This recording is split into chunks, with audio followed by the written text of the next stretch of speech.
Praise the lord. Christmas విధేయత నేర్పుతుంది. మరియ తన భవిష్యత్తు ఆలోచింపకుండా దేవుని చిత్తమునకు లోబడెను. ఎలాంటి సాహసం ఆమె చేసెను? నీవు మరియ పరిస్థితిలో ఉంటే ఏమి చేస్తావు? పెళ్లికి ముందే గర్భవతిగా ఉండుటకు ఒప్పుకోవటం, యోసేపు ఏమి అంటాడా అని అనుకోలేదు. లోకం అనే నిందను గూర్చి భయపడలేదు. లూకాసు వార్త 1వ అధ్యాయము 31-38 వచనాలలో, ఇదిగో నీవు గర్భము ధరించి కుమారుని కని ఆయనకు యేసు అను పేరు పెట్టుదువు. అందుకు మరియా, ఇదిగో ప్రభుదాసురాలను, నీ మాట చొప్పున నాకు జరుగునుగాక అనెను. అంతటా దూత ఆమె యొద్ద నుండి వెళ్ళెను. విధేయత అంటే ఇదే. యోసేపు విధేయత. గర్భవతిగా ఉన్న మరియపై అనుమానం ఉండటం సహజమే.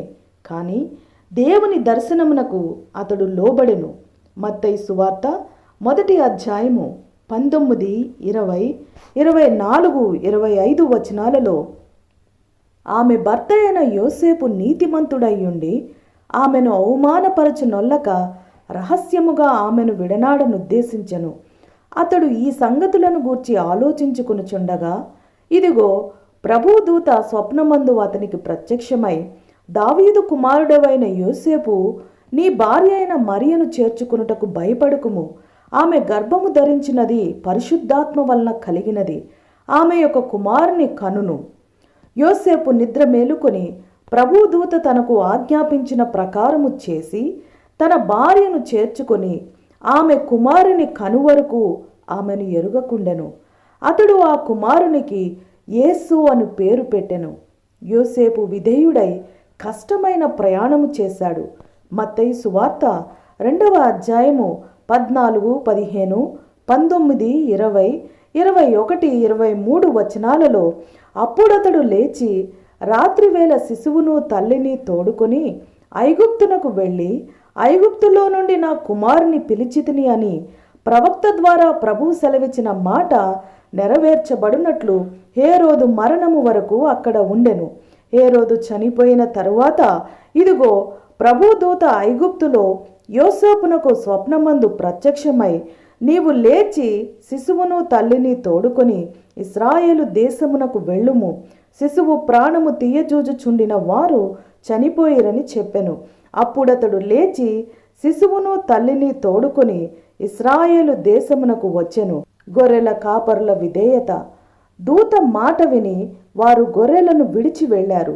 లూకాసు వార్త 2వ అధ్యాయము 15, 16, 17 వచనాలలో, ఆ దూతలు తమ యొద్ద నుండి పరలోకమునకు వెళ్ళిన తరువాత ఆ గొర్రెల కాపరులు జరిగిన ఈ కార్యమును ప్రభువు మనకు తెలియజేయించి ఉన్నాడు. మనము బెత్లెహేము వరకు వెళ్ళి చూతము రండని ఒకనితో ఒకడు చెప్పుకొని త్వరగా వెళ్ళి మరియను యోసేపును తొట్టిలో పండుకొని ఉన్న శిశువును చూచిరి. వారు చూచి ఈ శిశువును గూర్చి తమతో చెప్పబడిన మాటలు ప్రచురము చేసిరి. జ్ఞానుల విధేయత. రాజు మాట కాక దేవునికి విధేయత చూపారు. మత్తయి సువార్త 2వ అధ్యాయము 12వ వచనములో, తరువాత హేరోదు నొద్దకు వెళ్ళవద్దని స్వప్నమందు దేవుని చేత బోధింపబడిన వారై వారు మరి ఒక మార్గమున తమ దేశమునకు తిరిగి వెళ్ళిరి. యేసయ్య విధేయత. క్రిస్మస్ క్రీస్తు విధేయతకు గుర్తు. ఫిలిప్పీలకు రాసిన పత్రిక 2వ అధ్యాయము 5, 6, 7, 8 వచనాలలో, క్రీస్తు యేసునకు కలిగి ఉన్న ఈ మనస్సు మీరును కలిగి ఉండుడి. ఆయన దేవుని స్వరూపమును కలిగిన వాడై ఉండి దేవునితో సమానముగా ఉండుట విడిచిపెట్టకూడని భాగ్యమని ఎంచుకొనలేదు. కానీ మనుష్యుల పోలికగా పుట్టి దాసుని స్వరూపమును ధరించుకొని తన్ను తానే రిక్తునిగా చేసుకొనెను. మరియు ఆయన ఆకారమందు మనుష్యుడిగా కనబడి మరణము పొందునంతగా, శిలువ మరణము పొందునంతగా విధేయత చూపిన వాడై తన్ను తాను తగ్గించుకొనెను. దేవుని వాక్యానికి విధేయత చూపకుండా క్రిస్మస్ యొక్క సంతోషాన్ని పొందలేవు. శుభములు.